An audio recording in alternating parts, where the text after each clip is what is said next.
மக்களே எல்லாம் எப்படி இருக்கிறீங்க? கர்த்தருடைய கிருபையும் அவருடைய இறக்கத்தில் நாங்கள் நல்லா இருக்கிற மக்களே, நீங்களும் நல்லா இருப்பீங்கன்னு நினைக்கிறேன். அப்புறம் மக்களே, திண்டுக்கல்லில் 2 குழந்தைகள அது பாட்டி கொண்டு போட்டுச்சு.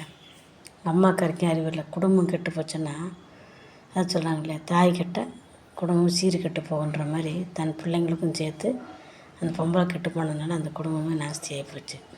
அது என்னென்னா, நாளைக்கு அந்த பிள்ளைங்களை பாதுகாப்பாக வச்சு வளர்க்க முடியல, காலங்கள் அப்படி கெட்டு போச்சு.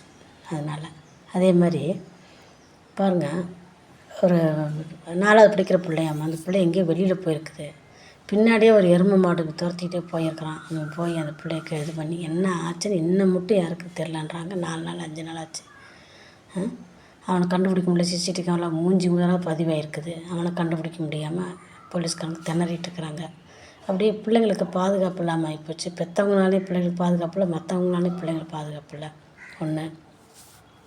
2வது இன்னொன்று கேட்டிங்கன்னா, குழந்தை பஸ்ஸில் வரக்குள்ளேயே குழந்தைய பெற்று தூக்கி வீசிட்டு வந்துருக்குறா ஒரு பொம்பளை. ஒரு குடும்பம் புருஷன் பொண்டாட்டி 2 பேருமே பஸ்ஸில் வரக்குள்ளேயே என்னமோ விழுகிற மாதிரி டிரைவர் பார்த்துக்கிறாரு. என்ன விழுந்துச்சுன்னா ஒன்றும் இல்லை, வாந்தி எடுத்துன்னு சொல்லிட்டு அந்த குழந்தைய தூக்கி விட்டாங்க. அந்த குழந்தைய தூக்கி பார்க்கும்போது குழந்தை சேர்த்து போச்சுங்களாமா.